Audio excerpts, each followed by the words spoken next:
जलधे महितोपनिषत् कथितार्थनिधे।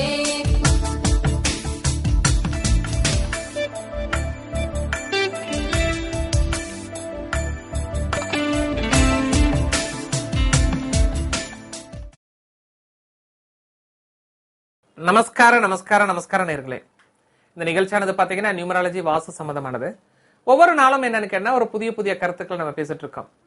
இப்ப பிரசன்ட் டேஸ்ல பாத்தீங்கன்னா எந்த ஒரு கோவிலுக்கு போனாலும் என்னன்னு கேட்டா ஏதோ ஒரு கயிறுகள் கட்டுகிறார்கள். அதாவது ஒரு மஞ்சள் கயிறு, ஒரு சிகப்பு நிற கயிறு அல்லது ஒரு பச்சை கயிறு கட்டிக்கிறார்கள். இதுல பர்டிகுலரா இது மாதிரி கயிறு கட்டலாமா வேண்டாமா, எந்தெந்த எண்ணில் உள்ளவர்கள் இந்த கயிறை கட்டிக்கொள்ளலாம் அப்படின்னு சொல்லிட்டு ஒரு பாயிண்ட் இருக்கு.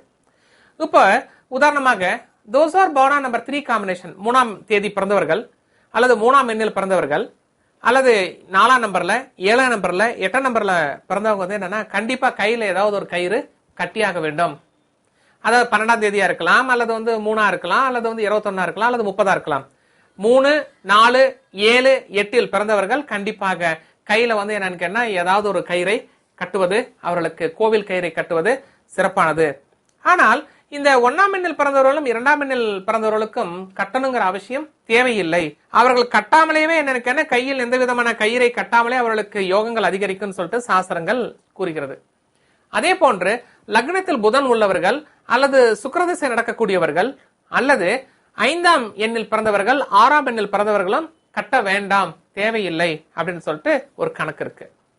ஆனால் 9ஆம் எண்ணில் பிறந்தவர்கள் இந்த யான முடியால் செய்யப்பட்ட ஒரு கயிறு அல்லது என்ன ஒரு பிரேஸ்லெட் மாதிரி போடப்பட்டால், இவர்களுக்கு கோல்டு செயின்ல இந்த மாதிரி ஒரு பிரேஸ்லெட் மாதிரி அதுல யானை முடி போட்டு போடப்பட்டால் இவர்களுக்கு யோகம் உண்டு அப்படின்னு சொல்லிட்டு நிறைய கருத்துக்கள் இருக்கின்றது. அதனால இப்படி எந்தெந்த நம்பர்ல உள்ளவர்கள் எப்படி கயிறு கட்டப்பட்டால் யோகம் உண்டுன்னு சொல்லியிருக்கேன். தேவை ஏற்பட்டால் ட்ரை பண்ணி பாருங்க, யூஸ்ஃபுல்லா இருக்கும்.